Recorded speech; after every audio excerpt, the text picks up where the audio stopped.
ඔබේ නිරෝගී ජීවිතයට අවශ්‍ය කරන විවිධ වෛද්‍ය රසායනකාර පරීක්ෂණ පිළිබඳව කරන විශ්වසනීයම කතාබහ මෙඩ් ලැබ් ටොක් සමගින් මම ජනිත්. ලෙවල් සීනිද මේ දවස්වල සීනි කීයද? සමහරට ඔයගොල්ලෝ ටිකක් කෙට්ටු වෙලා නම් ඔයගොල්ලන්ට නිතරම දාඩිය දානවා කියලා ඔබේ යාළුවට දැනෙනවා නම් සමහර වෙලාවට ඔබෙන් අහන ප්‍රශ්න වෙන්නට පුළුවන්. ඇයි එහෙම අහන්නේ? සමහර විට ඔයගොල්ලන්ගේ සීනි වැඩි වෙලා වෙන්නට පුළුවන් රුධිරේ. ඉතින් අපි අද කතා කරන්නේ ෆාස්ටින් බ්ලඩ් ෂුගර් එකක් ගැන. ඒ ගැන කතා කරනකොට කොහොමද අපි මේ රසායනකාර පරීක්ෂණයට සූදානම් වෙන්නේ? මොකද්ද මේකේ තියෙන වැදගත්කම? මේකට ගන්න සාම්පල් එක මොකක්ද? සමහරට මේ ඔබට මේ රිපෝට් එක ආවට පස්සේ ඕගොල්ලන්ට පුළුවන් මේ channel එකත් එක්ක එකතු වුණාට පස්සේ මේ විස්තර ටික බැලුවට පස්සේ ඕගොල්ලන්ගේ සීනි මට්ටම තියෙන හොඳ මට්ටමකද? එහෙම නැත්නම් දියවැඩ හැදෙන්න ආසන්න මට්ටමකද තිබෙන්නේ? එහෙම නැත්නම් දැන්ටමත් ඔයගොල්ලන්ට ඩයබටික් තියෙනවද? මේ වගේ දේවල් ඇතුළු තොරතුරු ගොඩාක් අද දවසේදී අපි ඔබත් එක්ක කතා කරන්නට සූදානම්. ඇත්තටම මොකද්ද ෆාස්ටින් බ්ලඩ් ෂුගර් එකක් කියන්නේ? වචනේ අර්ථයෙන්ම ගත්තහම निराहारව ඉඳලා ඔබගේ රුධිරයේ කරන සීනි පරීක්ෂාවට තමයි ෆාස්ටින් බ්ලඩ් ෂුගර් කියලා කියන්නේ. දැන් මෙහෙම කිව්වහම ඔයගොල්ලන්ට හිතෙන්නට පුළුවන් මොකද්ද මේකේ වැදගත්කම කියලා. ඇත්තටම ඇයි අපි ෆාස්ටින් බ්ලඩ් ෂුගර් එකක් කරන්නට ඕනි? බොහෝ වෙලාවට ඒකට හේතු ගොඩක් තියෙනවා. පළවෙනි කාරණාව තමයි ඔබට දියවැඩියාව තියෙයිද කියලා හරියටම දැනගන්න. ඒ විතරක් නෙවෙයි. ඕගොල්ලන්ට දියවැඩියාව හැදෙන්නට අවදානමක් තියෙනවද කියලා දැනගන්නට මේ පරීක්ෂාව ඉතාමත් වැදගත්. ඒ විතරක් නෙවෙයි.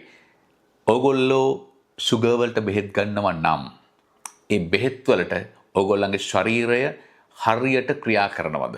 ඒකින්ද බෙහෙත් වලින් ඔයගොල්ලන්ගේ රුධිරයේ සීනි මට්ටම හරියටම පාලනය වෙනවද කියලා දැනගන්නටත් මේ පරීක්ෂාව ඉතාමත් වැදගත්. ඒ විතරක් නෙවෙයි. සමහර විට ඔයගොල්ලන්ට ඔයගොල්ලන්ගේ සමාජයේ ඔයගොල්ලන්ගේ අවට වෙසෙන අයට දියවැඩියාව හැදෙන්නට මොන වගේ අවදානමක්ද තිබෙන්නේ? ඒ කියන්නේ රිස්ක් එකක් තියන අය හඳුනා ගන්නටත් මේ පරීක්ෂාව ඉතාමත් වැදගත්. ඒ විතරක් නෙවෙයි. සමහර විට සීනි වැඩි වෙනව විතරක් නෙවෙයි.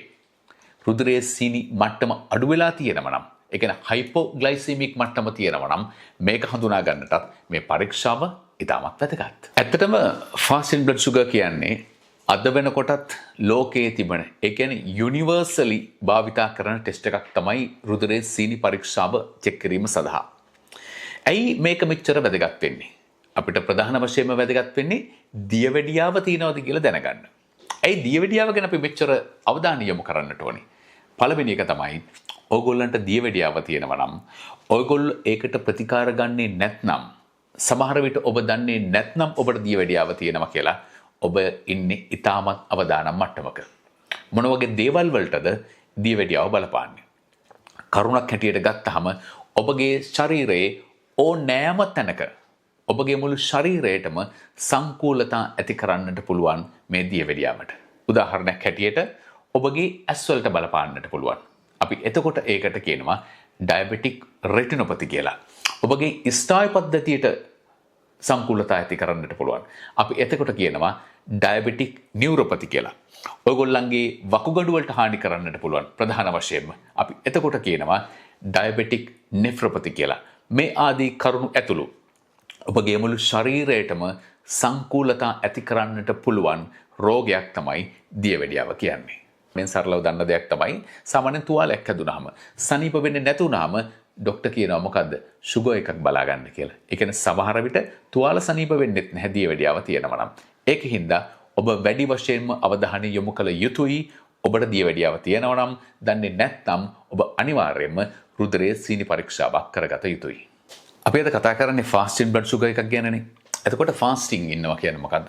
ෆාස්ටිං ඉන්නවා කියන්නේ කෑම කන්නේ නැතුව ඉන්නවා කියන එක. හැබැයි කොහොමද අපි කෑම කන්නේ නැතුව ඉන්නේ? කොච්චර වෙලාවක් ඉන්න ඕනිද? අපි දැන් කතා කරන්නේ මේ දේවල් ගැන. සාමාන්‍යයෙන් සම්මත තත්වයේ තමයි, සම්මත කාරණාව තමයි පැය 8ත් 12ත් අතර කාලයක් තමයි ෆාස්ටිං ඉන්නට ඕනි. දැන් ෆාස්ටිං ඉන්නට ඕනි කියලා කිව්වහම සමහර වෙලාවට රෝගීන් එනවා කන්නේ නැහැ. කෑම ඝන ආහාර ගන්නේ නැහැ. හැබැයි මොනවා හරි බීලා එන්න පුළුවන්. ඒක හොඳ කාරණාවක් නෙවෙයි. ඒ කියන්නේ කන්නේත් නැතුව ෂුගර් තියෙන හෝ වර්ණක සහිත කිසිම බීමක් පානය කරන්නෙත් නැතුව එන්නට ඕනි. හැබැයි එහිදී සාමාන්‍ය වතුර සාමාන්‍ය ප්‍රමාණයක් පානය කරාට කමක් නැහැ. අනික් කාරණාව තමයි ඔබට ඔබේ වෛද්‍යවරයා කියලා තියෙනවා නම් ඔබට දීලා තියෙනවා නම් බෙහෙත් ඔබ වෙනද ගන්නවා නම් ඒ බෙහෙත් ඒ විදිහටම ඔබට ගන්නට ඕනි. ඔබේ වෛද්‍යවරයා කියලා නැත්නම් වෛද්‍ය පරීක්ෂණයට පෙර මේ ඖෂධය ගන්නට එපා කියලා අවස්ථාවලදී හැර අනික හැම අවස්ථාවකදීම ඔබ ඔබගේ සාමාන්‍ය ඖෂධ ගන්නට ඕනි. ඒ විතරක් නෙවෙයි. ඔබ ඔබේ ශරීරයට දැනෙන බර ව්‍යායාම කිරීමෙන් වළකින්නටත් ඕනි. ඒකත් ඔබගේ ෂුගර් ලෙවල් එක වෙනස් වෙන්නට බලපාන කාරණාවක් වෙනවා. අනික් කාරණාව තමයි දැන් මෙහෙම කිව්වට පස්සේ සමහර වෙලාවට රෝගීන් එනවා දැන් කන්න එපා කිව්වට පස්සේ කන්නේ නැහැ. හැබැයි අපිට බොන්න එපා කියලා කියන්නට බැරි වුණොත් සමහරට තැඹිලි ගෙඩියක් බීලා එන්නට පුළුවන්. සමහරට වෙනත් මොකක් හෝ පැණි බීම જાතියක් බීලා එන්නටත් පුළුවන්. ඒ විතරකුත් නෙවෙයි. ඒ වයින් වළකින්නටත් ඕනි. ඒ වගේම තමයි සමහර වෙලාවට ඔව් පුරුද්දක් විදිහට චුයින් ගම් කන කෙනෙක් වෙන්න පුළුවන්. එහෙම වුණොත් සීනි මට්ටම වෙනස් වෙන්න පුළුවන්. ඒකින්ද මේ වගේ හැම කරුණක් පිළිබඳවම අවධානය යොමු කරලා ඔබ රසායනාගාරයට ආවොත් තමයි ඔබට වඩාත් නිවැරදි පරීක්ෂණ වාර්තාවක් ලබා ගන්න පුළුවන් වෙන්නේ. ඒ විතරක් නෙවෙයි. දැන් සමහර ටෙස්ට් තියෙනවා අපි ඒවට ෆාස්ටිං ඉන්න ඕනේ නැහැ. හැබැයි සුගර් වගේ එකක් කරද්දී ෆාස්ටිං ඉන්නට ඕනි. එතකොට ඔයගොල්ලන්ට හිතෙන්න පුළුවන් ෆාස්ටිං ඉන්න නැතුව සුගර් චෙක් කරන්න බැරිද කියලා. නෑ පුළුවන්. හැබැයි ඔයගොල්ලන්ට දියවැඩියාව තියනවද? මේ දේවල් හරියටම දැනගන්නට අවශ්‍ය නම් පැය 8ත් 12ත් අතර කාලයක්. මේ කාල සීමාවන් රටවල් අනුව විවිධ රසායනාගාර අනුව වෙනස් වෙන්න පුළුවන්. මොකද ඔවුන්ගේ සම්මතයන් තිබෙනවා. සාමාන්‍යයෙන් ලංකාවේ නම් භාවිතා කරන පැය 10ත් 12ත් අතර කාලයක්, තවත් සමහර රටවල පැය 8ත් 10ත් අතර කාලයක්. මේ කාලය වෙනස් වෙන්න පුළුවන්. මේ පිළිබඳව ඔබට හරියටම රසායනාගාරයෙන් අහලා විස්තර දැනගන්නට පුළුවන්. දැන් ඔබ දන්නවා සාමාන්‍යයෙන් ලංකාව වගේ රටක නම් රසායනාගාර පරීක්ෂණයට ආවොත් ඔබ විශේෂයෙන්ම රජයේ රෝහලකට ටිකක් වෙලා පොලිමේ හිම ඉන්න වෙනවා. ඒකින්ද ඒ වෙලාවත් ගැන හිතලා ෆාස්ටිං ඉන්න ඕනේ වෙලාව ඔයගොල්ලන්ට තීරණය කරන්නට පුළුවන් නම් ඒ කියන්නේ ඔයගොල්ලෝ රසායනාගාරයට එන්න හිතාගෙන ඉන්න ඕන 9ට. හැබැයි 10 විතර වෙනකම් පොලිමේ ඉන්න වෙයි කියලාත් හිතනවා නම් අන්න ඒ ලේක ගණ්ඩ සිද්ධ වෙන වෙලාව අනුව තීරණය කළා ඔයගොල්ලන්ට ෆාස්ටිං ඉන්න පුළුවන් නම් නොකා නොබී ඉන්නට පුළුවන් නම් අන්න ඒක ඉතාමත් වැදගත්. ඒ විතරකුත් නෙවෙයි.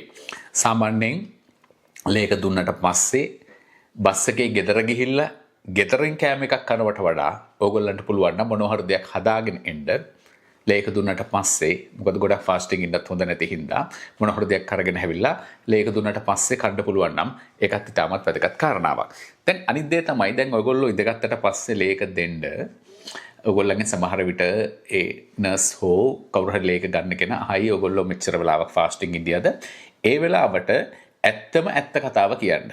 මොන හරි ඇත්තටම ඔයගොල්ලන්ට බඩගිනි හිතලා කෑවනම් හරි ඇත්ත කතාව කියන්නේ. මොකද එහෙම ඔයගොල්ලෝ ඇත්ත කියන්නේ නැතිව වැරදි රසායන ගන්න වාර්තාවක් ඔයගොල්ලෝ ගත්තොත් ඒක ડોක්ටර් බැලුවොත් ඔයගොල්ලන්ට වැරදි රෝග විනිශ්චයක් දෙන්නට පුළුවන්.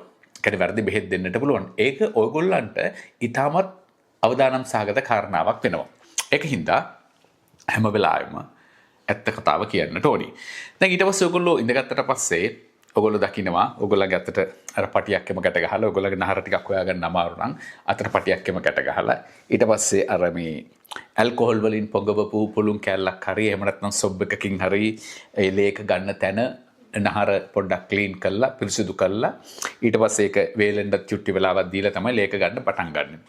දැන් එහෙම ලේක ගන්නකොට ඔයගොල්ලෝ දැකලා තියෙනවද ඔයගොල්ලෝ ලේක දාන්නේ මොන පාට ටියුබ් එකකටද කියලා? සාමාන්‍යයෙන් අපි භාවිතා කරන්නේ රුධිර සීනි පරීක්ෂාවකදී නම් ඒ සඳහා භාවිතා කරන්නේ අලු පාට මෝඩිය තියෙන ටියුබ් එකක් තමයි. ඒ විතරකුත් නෙවෙයි. ඔයගොල්ලෝ හොඳට විමසිල්ලෙන් බැලුවොත් ඔයගොල්ලෝ දැකලා ඇති මොනවා හරි නිකන් වතුර බින්දු වගේ දෙයක් ටියුබ් එක ඇතුලේ තියෙනවා දැකලා තියෙනවද? සමහරට ඔයගොල්ලෝ හිතන්න පුළුවන් මේගොල්ලෝ මේ හොඳ ටියුබ් නෙමෙයි පාවිච්චි කරන්නේ මේ ඇතුලේ වතුර තියෙන ටියුබ් තමයි පාවිච්චි කරන්න කියලා හිතන්නට පුළුවන්. නෑ. ඒ තියෙන්නේ ඔයගොල්ලන්ගේ රුධිරය ටියුබ් එකට දැම්මට පස්සේ කැටි ගැසෙන එක වළක්වන්න රසායන ද්‍රව්‍යයක් තියෙනවා. ඒ විතරක් නෙවෙයි. ලේක ටියුබ් එකට දැම්මට පස්සේ ග්ලයිකොලිසිය කියන ඒ ක්‍රියාවලිය නතර කරන්නට අවශ්‍ය කරන රසායන ද්‍රව්‍යයක් ඒ ටියුබ් එක ඇතුලේ තියෙනවා. ඒ රසායන ද්‍රව්‍ය දෙකේ මිශ්‍රණයක් තමයි මේ ටියුබ් එක ඇතුලේ තියෙන්නේ. ඒ දෙක තිබුණ නැත්නම් ඔයගොල්ලන්ගේ ලේ රිපෝට් එක වැරදි වෙන්න පුළුවන්. ඒ කියන්නේ ග්ලයිකොලිසිය හින්දා සාමාන්‍යයෙන් නෙවෙයි අනිවාර්යයෙන්ම රුධිරයේ තියෙන සීනි මට්ටම අඩු වෙනවා. අන්න ඒක හින්දා තමයි අර ටියුබ් එකට අර වගේ රසායන ද්‍රව්‍ය දෙකක් දාලා තියෙන්නේ. සාමාන්‍ය මේ පිළිබඳව වැඩිදුර ඉගෙන ගන්න කැමති කෙනෙක් නම් මම කියන්නම් මේකට දාලා තියෙන රසායන ද්‍රව්‍ය දෙක මොකක්ද කියලා. සෝඩියම් ෆ්ලෝරයිඩ් සහ පොටෑසියම් ඔක්සලේට් කියන රසායන ද්‍රව්‍ය දෙක තමයි මේකට දාලා තියෙන්නේ. ඔච්චර දඟලන්නේ මොකටද? අර ඇඟිල්ල විදලා සීනි පරීක්ෂා කරන්නේ. ඔව් ඇඟිල්ල විදලා ලේ චුට්ටක් අරගෙන සීනි පරීක්ෂා කරනවා තමයි. හැබැයි ඒක එච්චර නිවැරදි නැහැ. ඒකට හේතුව දන්නවද? අර අපි ඇඟිල්ල විදලා ඒ ලේ ගනිද්දී අර පටකතරලය ටිකක් ඒ රුධිරයත් එක්ක එකතු වෙන්න පුළුවන්. එහෙම වුණාම ඔයගොල්ලන්ට දෙන්නේ තියෙන සීනි මට්ටමට වඩා බොහෝ වෙලාවට අඩු සීනි මට්ටමක්. ඒක හින්දා දියවැඩියාව තියෙනවද කියලා හරියට දැනගන්නට අවශ්‍ය නම් කරන්නට ඕනි අර මං කිව්වා වගේ සිරින්ජ් එකෙන් ලේක අරගෙන ටියුබ් එකට දාලා රසායනාගාරයට යවලා කරන රුධිර පරීක්ෂාව තමයි. දැන් අපි හිතමු ලේ ටියුබ් එක රසායනාගාරයට ආවා. රසායනාගාරයට ආවට පස්සේ සාමාන්‍යයෙන් හොඳම දේ තමයි වැඩි වෙලාවක් යන්නේ නැතුව ලේක පරීක්ෂා කරන්න පුළුවන් නම් ඒක තමයි හිතාමත් හොඳ තත්ත්වය. අපි හිතමු එහෙම කරන්න පටන් ගන්නවා කියලා. එතකොට මුලින්ම මොකද්ද කරන්න ඕනේ? ඉස්සෙල්ලාම අපි ලේක සෙන්ට්‍රිෆියුජ් කරන්න ඕනේ. ලේක සෙන්ට්‍රිෆියුජ් කරාට පස්සේ රුධිරයේ තියෙන සෛල සියල්ලම පල්ලෙහාට ගිහිල්ලා පට්ටිකාද ඇතුළුව අපි ප්ලාස්මා කියන ටික උඩට එනවා. අපි ප්ලාස්මා වලින් තමයි දැන් සීනි පරීක්ෂා කරන්න හදන්නේ. එතකොට ඒ අදාළ කෙමිකල් එකෙන් ටිකක් අරගෙන ප්ලාස්මා වලින් චුට්ටක් අරගෙන ඒ දෙක මික්ස් කරනවා. එතකොට මික්ස් කරාට පස්සේ හැදෙනවා ටිකක් පාටක් සහිත ද්‍රාවණයක්. අන්නේ පාට ප්‍රමාණයට අනුව තමයි රුධිරයේ තියෙන සීනි ප්‍රමාණය කොච්චරද කියලා තීරණය කරන්නට පුළුවන් වෙන්නේ. මේක ටිකක් තේරුම් ගන්න අමාරු දෙයක් වෙන්න පුළුවන් මේ concept එක. හැබැයි ඒ පිළිබඳව වැඩි අවධානයක් යොමු කරන්න කැමති, මේ පිළිබඳව ඉගෙන ගන්න කැමති අයට නම් අපි මේ description එකේ මේ පිළිබඳව තොරතුරු slide එකක් විදිහට අපිට ඇතුළත් කරලා දෙන්නටත් පුළුවන්.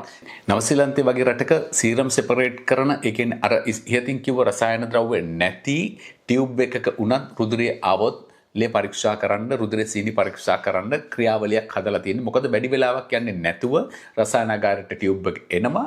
වැඩි වෙලාවක් යන්නේ නැතුව රසායනාගාරයේදී පරීක්ෂාව සිද්ධ කරනවා. ඒකින්ද ග්ලයිකොලිසිය සිද්ධ වෙන්න වෙලාවක් නැහැ. ඒකින්ද ඊටමත් නිවැරදි රුධිරයේ සීනි මට්ටම පිළිබඳව අගයක් එහිදී ලබා ගන්නට පුළුවන්. දැන් රසායනාගාරයෙන් රිපෝට් එක ඔයගොල්ලන්ගේ අතට ඇවිල්ලා තියෙන්නේ. හැබැයි ඔයගොල්ලෝ දන්නේ නැහැ රිපෝට් එක හොඳයිද කියලා බලා ගන්න. මම අද කියලා දෙන්නම් fasting blood sugar එක කියවගන්නේ කොහොමද කියලා. දැන් සාමාන්‍යයෙන් ආපු value එක එහෙම නැත්නම් අගය 70ත් 99ත් අතර නම් මිලිග්‍රෑම් per deciliter. මේ ඒකකයේ සමහර විට සමහර රසායනාගාරවලට අඩුම හෝ රටවල් අනුව වෙනස් වෙන්න පුළුවන්. දැන් ලංකාව වගේ රටක නම් ගොඩක් වෙලාවට දෙන්නේ මිලිග්‍රෑම් per deciliter කියන ඒකකයේ මගින්. ඒ අනුව 70යි 99යි අතර නම් ඔබට කිසි දෙයකට බය වෙන්න දෙයක් නැහැ. ඔගොල්ලෝ ඊටමත් නිරෝගී. ඊට පස්සේ 100යි 125යි අතර නම් ඔබගේ අගය ඔගොල්ලෝ ටිකක් අවධානයෙන් ඉන්නට ඕනි. ඒ කියන්නේ දියවැඩියාව හැදෙන්න අවදානම් සහගත මට්ටමක තමයි ඔයගොල්ලෝ ඉන්නේ. ඒකින්ද සීනි ටිකක් පාලනය කරන එක, කැම ටිකක් පාලනය කරන එක, ආහාර රටාව පිළිවෙලකට ගන්න එක ඊටමත් වැදගත් කාරණාවක් වෙනවා. ඊට පස්සේ සීනි මට්ටම මිලිග්‍රෑම් per deciliter 126ට වඩා වැඩි නම් ඔබ ඉන්නේ දියවැඩියා මට්ටමේ. වහාම ඔබ වෛද්‍යවරයෙක් හම්බ වෙන්නට ඕනි. දියවැඩියාවට අවශ්‍ය ප්‍රතිකාර ලබා ගන්නට ඕනි. හැබැයි වෛද්‍යවරයා ළඟට මේ රිපෝට් එක අරගෙන ගියාට ඔහු පළමු වතාවෙන්ම තීරණය කරන්නේ නැහැ ඔබට දියවැඩියාව තියෙනවා කියලා. අනිවාර්යයෙන්ම නැවත වතාවක් fasting blood sugar එකක් කරන්නට කියලා කියනවා. ඒ විතරක් නෙවෙයි, තවත් සමහර වෙලාවට HbA1c වගේ පරීක්ෂාවක් ගැනත් ඔයගොල්ලන්ට කරන්නට කියලා ඔහු අවවාද කරන්නට පුළුවන්. අපි ඒ ගැනත් ඉස්සරහදී ඔයගොල්ලෝ දැනුවත් කරනවා.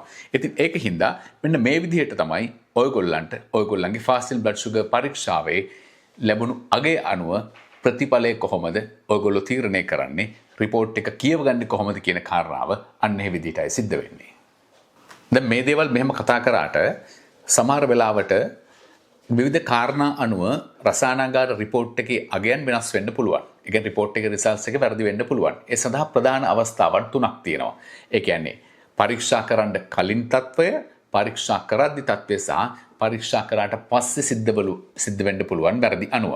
දැන් ඔයගලන්ට අවශ්‍ය නිවැරදි රසායනාගාර වාර්තාවක් නම් ඒ ගැන වගකීමක් ඔයගොල්ලෝ අතේ තියෙනවා.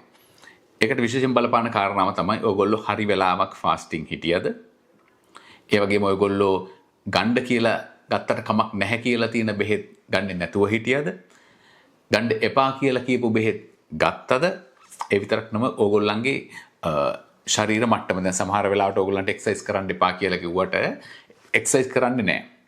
සමහරට බස් එක මිස් වෙලා හරි පරක්කු වෙච්ච හින්දා හරි ඕගොල්ලෝ දුවගෙන ආවනම් ඒකත් ඒ දේවල් වලට බලපාන්න පුළුවන්. මේ ආදි කරුණු හින්දා අනිවාර්යයෙන්ම මේ දේවල් පිළිබඳව වැඩි සැලකිල්ලක් යොමු කරන්නට ඕනි. ඕගොල්ලන්ට අවශ්‍යයි නම් නිවැරදි දත්තයක්, නිවැරදි රසායනාගාර පරීක්ෂාවක්. මේ වීඩියෝ එක අවසන් කරන්න කලින් මම ඕගොල්ලන්ගෙන් පුංචි කාරණාවක් ඉල්ලා සිටිනවා. මොකද්ද දන්නවද? ඕගොල්ලන්ට වයස ටිකක් වැඩි නම් හරි, ඕගොල්ලන්ගේ අම්මට හෝ තාත්තට හෝ දෙදෙනාටම හෝ ඩයබටික් තිබ්බනම් හෝ තියෙනවා නම් හරි. ඒ විතරක් නෙවෙයි දාඩිය දාන එක ටිකක් වැඩි නම් හරි. මුත්‍ර කරන්න සිද්ධ වෙන වාර ගාන වැඩි නම් හරි. අනිවාර්යයෙන්ම සීනි එකක් බලා ගන්න. ඔයගොල්ලෝ දියවැඩියාව තියයි කියලා දැනගනී කියලා ලේවල සීනි පරීක්ෂාවක් නොකර ඉන්නවට වඩා වැඩි අවධානමකට ලක් වෙන්නට ඔබට සිද්ධ වෙනවා. ඔබගේ ශරීරයේ දියවැඩියාව තියාගෙන ඔයගොල්ලෝ බෙහෙත් ගත්තේ නැතුව හිටියොත්. ඒකෙන්ද මේ කරුණ පිළිබඳව වැඩි අවධානයක් යොමු කරන්න. ඒ විතරක් නෙවෙයි. ඔයගොල්ලන්ට මේ වීඩියෝ එක ගැන මොනවා හරි අදහසක් තියෙනවා නම් අපිට කමෙන්ට් කරන්න පුළුවන්. ඔයගොල්ලන්ට මේ වගේ වෛද්‍ය රසායනාගාර තොරතුරු පිළිබඳව බොහෝ දේවල් දත් නොදත් බොහෝ දේවල් පිළිබඳව ඔයගොල්ලන්ට දැනගන්නට අවශ්‍ය නම් රිපෝට් එකක් කියවගන්නේ කොහොමද? කොහොමද ෆාස්ටිං ඉන්නට ඕනි? මේ ටෙස්ට් එකේ වැදගත්කම් මොකක්ද? මේ වගේ දේවල් පිළිබඳව බැඩදුර තොරතුරු දැනගන්නට ඔබට අවශ්‍ය නම් ඔයගොල්ලන්ට පුළුවන් අපිව සබ්ස්ක්‍රයිබ් කරන්න මේ මෙඩ් ටොක් සමගින් මම ජනිත්